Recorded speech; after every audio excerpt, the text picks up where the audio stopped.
Hello guys, good evening. To this video guys, i-share ko sa inyo ang aking recipe for today, ginisang better gourd. Ayan, with leftover nating karne. So ito guys yung ating better gourd. Ayan, yung mga may diabetes dyan, ugaliin kumain ng ampalaya, pareha sa Ilocano, better gourd sa English. So ayan, lulutuin na natin. Entro, pasok!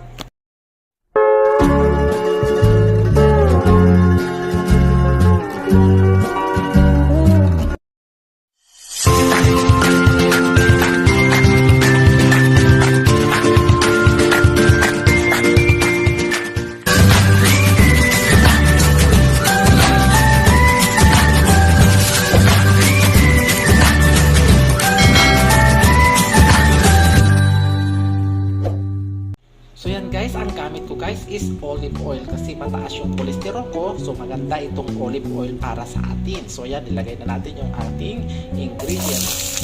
Garlic, onion lang guys ang ating ingredients na unang gagamitin. Ayan, so i-brown lang natin ang garlic dito. Then ilalagay natin yung leftover natin, kanya ng manok.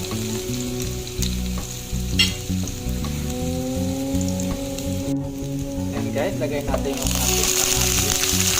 Very tomato.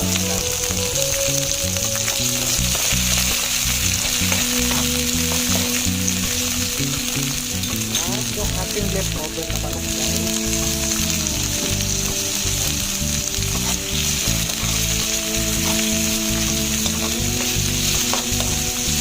So ayan, pwede na natin ilagay yung ating ampalaya.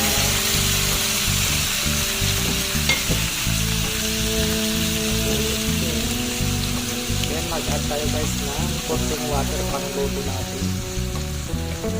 Ayan. And ilalagay na natin yung ating pang malakasang pang maninamnam natin.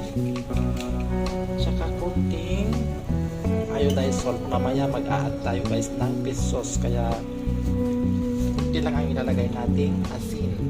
Timplahan natin mamaya ng fish sauce or yung tinatawag nating patis. Ayan, takpan natin guys. So yan guys, medyo mataba. Timplahan natin ng fish sauce. Ayan.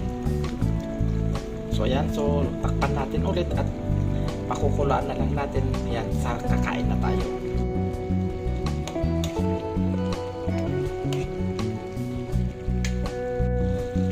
Naluto na yung ating ginisang purong ampalaya guys. Ayan, kaya yung mga may diabetes guys, kayahin nyo ito, ang sarap.